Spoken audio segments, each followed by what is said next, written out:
What's up, folks? Hello, everyone. We are still figuring this thing out, but we start on time at least. Thank you for joining us for the 10 a.m. news and weather update. I'm Amarachi Uche, and I'm joined here with Dustin Staples. We were just talking before the 9 a.m. one that it's been a while since we worked together, but we're here and we're figuring it out. If you're wondering, where's Charlie? I came here for Charlie. Where's Charlie? He's working on some things. I can't spoil it yet, but it is for the holidays, so you'll be seeing him very soon. But we wanted to get you updated on your news and your weather as well. So we'll start off with some of the things for your news. Why? Starting off with a crash that happened in Halifax County. So a produce truck erupted in flames, but I-95 in Halifax County is now clear after that produce truck crashed and burst into flames last night. Now the North Carolina State Highway Patrol says the crash happened around 10:30 p.m. near the 150-mile marker by Enfield.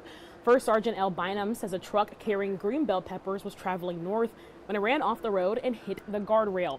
The truck overturned and caught fire, according to troopers. Now, the driver was not injured in that crash, and troopers say the highway was reopened after an extensive cleanup effort around 8 a.m. today, and the cause of that crash is now under investigation. So another story we have, I know it's a little still with the Christmas theme and everything, but there is a lot going on regarding tariffs and as we get closer to Christmas time. So Black Friday and Cyber Monday, they may be over, but holiday shopping is still continuing. I know we're seeing a lot of people out there. So Walmart, Target, Best Buy, and other retailers are saying they had to raise their prices this year. So when you're going to the stores, you may be seeing some higher prices and you're wondering why. Well, the companies argue they needed the money in order to pay new tariffs. So now one of the largest U.S. retailers is challenging some duties in court. Amy Kiley has more on that story.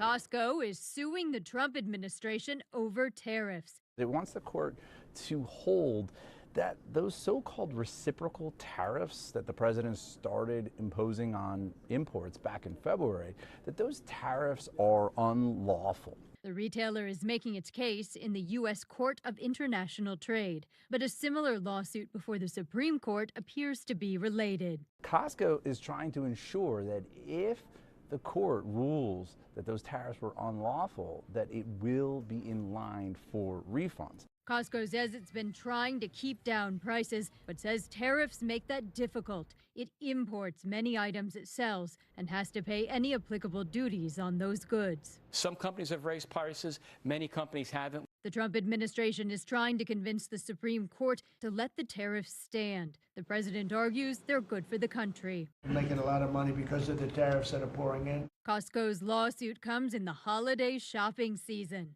The Federal Reserve reports affluent consumers are still buying luxury items, yet spending is declining for low and middle income Americans. There's this fake narrative that the Democrats talk about, affordability. They just say the word. It doesn't mean anything to anybody. It's not a scam. It's the lives that people are leading. I'm Amy Kiley reporting. So yeah, a lot of people may be seeing some prices increasing as you're doing your holiday shopping. I know you say you like to do your holiday shopping in person. Yeah. So you may be seeing those prices start to increase just a little bit. I have over the last You have couple of seen weeks, it? and I mean, Yeah. I haven't done much online shopping. I mean, I have nothing against online shopping. I just I love like, it. and that's I a love great it. thing. I know we always, when you anchored on the weekend earlier this year, like, guess what I'm buying? Guess what I'm buying? Guess what I'm buying? Yep. No, but yeah, if you are doing that, just be mindful of Yeah, it. just be mindful. And if you are going in person to shop, possibly for Toys for Tots, that is something that you could be doing. Because WITN is a drop-off site for Toys for Tots, so we're accepting donations until December 11th. So the time is ticking down to bring them. We can bring new and unwrapped toys. So that is anything from bikes, scooters. We see a lot of those here. We see a lot of just other different things, basketballs, footballs, anything you want to bring for kids in need. You can bring them here at our station, 275 East Arlington Boulevard. Bring them from Monday through Friday from 9 a.m. to 5 p.m.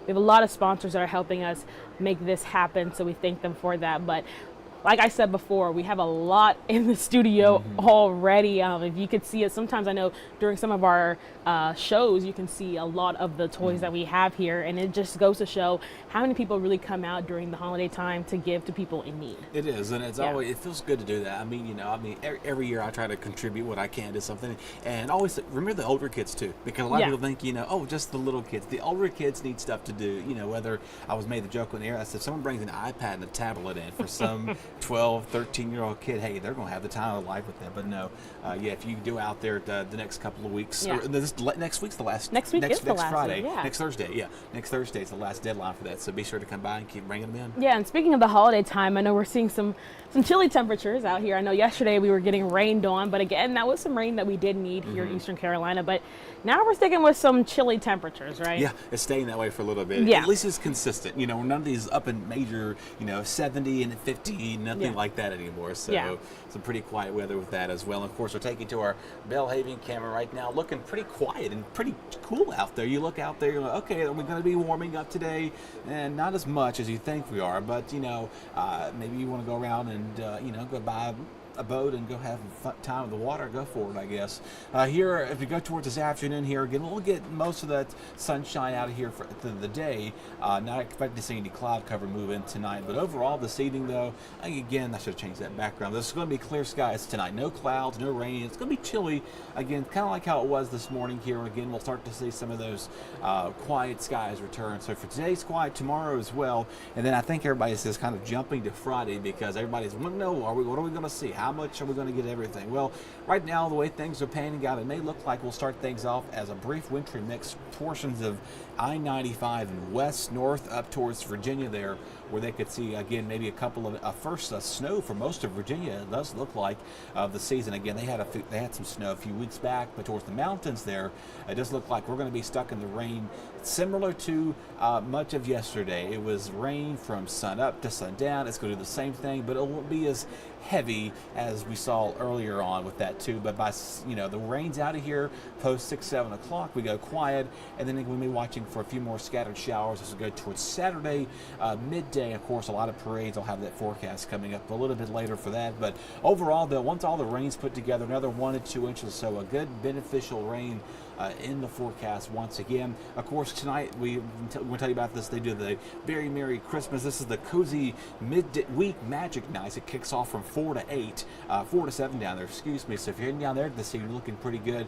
And then Friday night, there's a window display for everything happening with that too. Also, again, Christmas parades kick off. The Aiden Parade of Lights is tomorrow night. That's a nighttime parade. I believe it's at 6 or 6:30. And then we've got more parades, a plethora of them, Saturday from Washington to Kinston to Greenville. And then we've got more Very Merry Christmas stuff next week with another round of Christmas parades the following weekend. And then after that, I'm sure there's more parades mixed in with that. And then again, some basketball there at ECU mixed in with all those events. A lot going on now. Of course, high school football, I think they're wrapping up next weekend with the state playoffs, I believe. Don't quote me on that. But overall, there was some chilly weather for Friday. Again, early wintry mix for I-95. Most of us here are going to stay rain-free. Cold rain, chilly day, just not the pleasant day to be out. I know, of course, you're off Friday. I have to be here Friday, so I have to be here driving in that, just like the many of you are. But you know what? Beneficial rain again. Another round of helping with us. Yeah, it is rain that we definitely need, but I will be staying indoors at least for the Friday, because I was out there yesterday when all that rain was coming in. So I feel like I deserve a day to stay indoors and just watch the rain fall. I'll be waving at you as you're out there in the rain. But like you were saying, there's a lot of parades that we have, a lot of going on, which is good. People should be able to get out and enjoy all the things that are happening locally for sure, and just make sure you also just bring that sweater, that jacket, and maybe if you might need that scarf for a little bit, because it is getting a little cold. It is, yeah. Those night lows near freezing. No, the good thing about this, though, the winds won't be an issue. So we're not going to see a lot of wind with these rain events coming in here. Saturday we may see a little wind early in the morning, but I don't foresee this being, you're going to be blowing around and not having to enjoy yourself. But Sunday, though, not looking too bad either. Most of us again are going to be staying pretty chilly. Again, we do have a keen tide that's currently in effect. That'll run through Sunday. So this weekend we'll watch out for a little coastal flooding at times, especially late Saturday into Sunday morning as that is wrapping up. But for the most part, we're pretty quiet. Gotta love it. All right, thank you, Dustin. And thank you guys so much for joining us for a 10 a.m. news and weather update. We'll be back at 11 with more news and weather, but for now, we'll see you later.